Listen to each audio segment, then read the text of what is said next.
Hello there, amazing viewers and subscribers, and happy Halloween to every single one of you.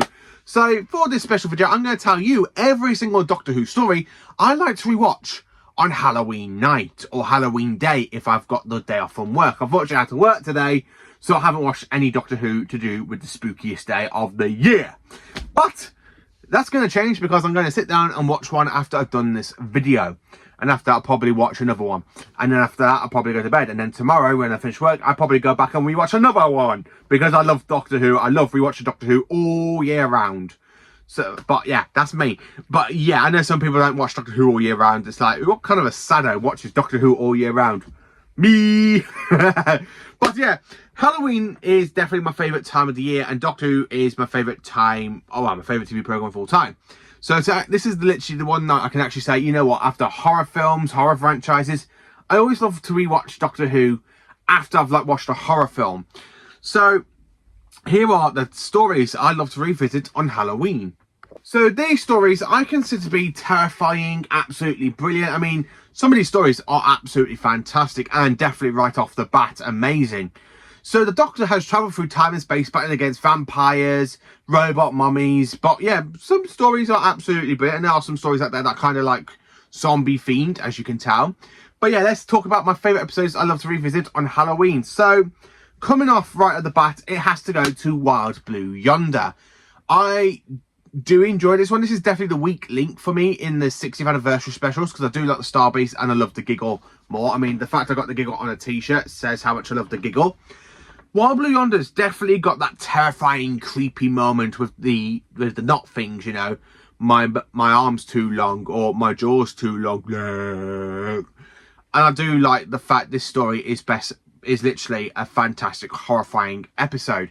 The fact this episode aired in November, or basically on the 2nd of December, I really think this would have aired perfectly if it was to air on Halloween night, because it just has Halloween feels to me. Yeah, okay, all that stuff with Isaac Newton with the manatee sort of situation, that's very blah. But the episode itself is pretty cool. I mean, David Tennant and Catherine Tate really give us great performances as the Things and as the Doctor and Donna, which is what I love about it. So yeah, I have to say, basically, Wild Blue Yonder is definitely quite a good story to watch on Halloween night. The next off right at the bat is another David Tennant episode, and this comes from his 10th Doctor era, which is The Waters of Mars. This one I definitely love to revisit every Halloween because it's got that kind of zombie feel. If you know what I mean by zombie feel, with the whole, when the water takes over the people and you literally see them drowning with their whole body filling up with water, they're literally just dripping out.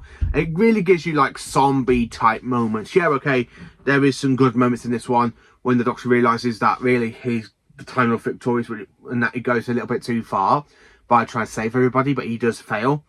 But this story is definitely one to watch on Halloween because it's very cosmic phobic. It's very horrifying. It's very that story where you can just watch it every time and you can go, okay, that was scary. That was bloody good. That was absolutely brilliant. And that's what The Waters of Mars for me. It's definitely one I love to revisit on Halloween night. Next one, and then of course this is another David Tennant episode. It is Silence in the Library and Forest of the Dead with the Fashionarada. I love the Fashionarada. It is a great episode. Hey, who turned out the lights? Fashionarada, physical alien creatures like spores, and they can literally eat you alive, and your whole skeleton is trapped inside a spacesuit between your last moment from your death, and they'd literally take it over your consciousness. What's not to love? And of course, Miss Evelysha basically has her face kind of like this. So she ends up with like down like that. So basically, that is another good horrifying moment. I do love Catherine Tate, where Donna gets saved in the episode, where she goes, Donna Noble has left the library. Donna Noble has been saved. So this is another good episode I love to revisit on a Halloween night. I mean, yeah, okay, I don't really care for the Dr. Moon stuff and all that, blah, blah, blah, blah. But I just love this episode because it is terrifying. And it's absolutely creepy and amazing. And when I was a kid, this one never really scared me as much as the first one from RTD's very first era. Because that one's definitely spooky, which is a bit more higher up in this list. And I have to admit, it is definitely spooky. Then, of course, we have the Planet of Evil next. A Tom Baker story. Yes, of course, it's going to be a Tom Baker in this list.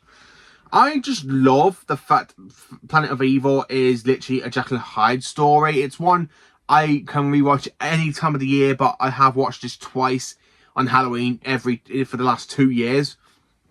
And I have rewatched it recently on the Blu-ray box set and currently on the Android Invasion. I'm not too fond of that story. I'm literally on part 2 at the moment. The location works really good for that one, by the way. But I just absolutely love Planet of Evil. It's just such a great story. Antimatter creature is brilliant. I love when the skeletons appear at the end of people dying and you literally hear that scream and literally and the skeleton just appears. That's really creepy and really great. Then of course we have another story from the Tom Baker era, which is of course is Horror of Fang Rock, which is basically a story where it's definitely got the fantastic elements to make it a creepy story. You've got fog, trapped in a lighthouse. You've got a shape-shifting alien that can go around killing people. Everybody dies apart from the Doctor and Leela at the end of the story. What's not lot to love about Horror of Fang Rock? If you want something that can easily give you the creep or the heebie-jeebies, Horror of Fang Rock is definitely one of those stories I love to revisit every year for Halloween. It's just absolutely goddamn brilliant. It really is brilliant, and I absolutely do love it. It's absolutely fantastic. Then, of course, we have one from Modern Doctor Who, which is The Empty Child and the Doctor Dances. This one scared the hell out of me as a 9-year-old back in 2005. This one terrified me. Absolutely terrified me. Oh, God, this one absolutely did terrify me. I mean, the fact when you see the gas mask zombies walking around London, I am my mummy. The fact this is the one episode I can literally say this is still terrifies me as an adult. Yes, I know what's happening. I'm like, oh yeah, I quite love this episode. I love being scared and creepy. But when you watch like Dr. Constantine, where his mouth just opens and the whole and it just comes pouring out of his mouth with the big eyes like that, and the gas mask just kind of takes over them. I love it. It's very creepy. That scene definitely terrified me as a 9-year-old. And as an adult, it still kind of does. And that's one thing I have to say about it. It really does terrify me a little bit. Not as much as it did back then, but I'm still a little bit terrified of it in certain scenes. But yeah, that's why I love Doctor Who. Sometimes you can get the fantastic techno-babble. Sometimes you get the really creepy, scary stories. Or sometimes you can get even the terrifying stories. Yes. Next, I want to talk about the State of Decay, which is a vampire episode for Doctor Who. You could probably say, but vampires in Venice is a vampire episode. Wrong, because this is actually a proper vampire episode where you have vampires and they literally turn into bats and you got the bats taking over people in villages. State of Decay is from season 18. It definitely feels this should be part of season 13 or the Fitch Hinchcliffe era, because it kind of feels weird with it being part of the John Nathan Turner era. But it's definitely got the atmosphere to make it so creepy. Vampires. And this is where basically we learn about the Time Lords fighting the great vampires in the Great Vampire Time Lord War. Which is absolutely fantastic to hear that the Time Lords even fought against vampires in the old days of Rassilon. Before the Daleks and the Time Lords and the Time War.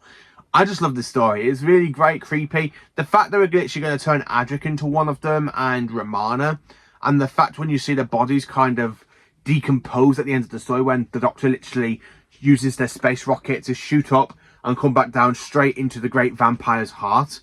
And the way you just have the three main vampires where they literally turn and cripple into death. That's definitely terrifying, especially from the 1980s. And this story did air in 1980. What more do you want from this story? Go and check out State of Decay. It's a great vampire episode to rewatch on Halloween. Next on the list is, of course, The Brain of Morbius. Yes, I love The Brain of Morbius. Doctor Who meets Frankenstein.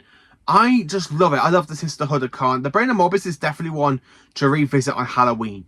It's definitely brilliant. The whole atmosphere, again, is fantastic. A mad scientist using body parts of chopped up aliens that he's chopped up, trying to make a body for the Time Lord known as Morbius, who is basically a war criminal who basically got killed on the planet Khan by the Time Lords. Yeah, this story is absolutely fantastic. I just love The Brain of Morbius. It's just such a great story. Absolutely brilliant. I can't say anything more than that. It's just absolutely brilliant. Next, of course, is The Curse of Fenric. Yes, the story from season 26. Is it creepy? Yes. Great music? Yes. Very atmospheric? Yes. McCoy being as absolutely best as the Chessmaster Doctor? Yes. This literally ticks all of the boxes to watch on Halloween because it is very atmospheric. I love when you got the He-Falls when they literally come out the oceans out of the ocean, sorry, I should say. When they literally come out of the oceans, I love the big dinosaur kind of creature that's literally hiding at the bottom of the Thames and literally goes and kills a load of people. I love it when the heaviforms come out of the water. I love the fact we have a god entity known as Fenric, and he's in charge of the heaviforms. What is not to love about the Curse of Fenric? If you want something to do with gods, horror, and more gothic horror, this is definitely one story from the 1980s I could highly recommend to you, because I just absolutely love the Curse of Fenric. It's just such a great story. It's definitely one of my top 10 Doctor Who stories of all time. It's very, very creepy. It's got some great moments. What's not a lot to love about the Curse of Fenric, eh? Check it out. And the one story I do go back and revisit a lot for Halloween every single year since I was a kid. When I first watched this on DVD, this is the one story I used to go back and rewatch every year. Pyramids of Mars. What's not to love about Pyramids of Mars? The god of death, Sutekh. Robot mummies. Is this the face of Sutekh? Master, spare me. Spare me. I am the true servant of Sutekh. I am the true servant of Sutekh. He needs no other. God damn it, I love this episode. It's just so creepy and horrifying. It really is. And the fact we go from this story to the next time we see Sutekh return in The Legend of Ruby Sunday and Empire of Death, it just kills it for me. Yeah, I can't really say more than that. But I have listened to some big visual audios with Sutekh, with Gabriel Wolf doing the voice of Sutekh, specifically from the 4th Doctor Adventures Series 7 parts from Volume 2. It's absolutely creepy as fine. I love the fact Sutekh is this great, powerful being. If he gets loose, he literally destroys all reality. But this is definitely one to watch on Halloween because of the robot mummies. I mean, the fact that you've got literally Tom and Elizabeth Sladen kind of improvising when they literally come walk out the corridor, see the robot mummies, nope, and walk back. What's not to love? This story is definitely good. Definitely creepifying. Absolutely perfect to watch on Halloween. It really is. So that is literally every Doctor Who story I love to revisit on the spookiest day of the season for Halloween. What are yours? Let me know in the comments. Please do like, subscribe and share, and join for more Doctor Who content.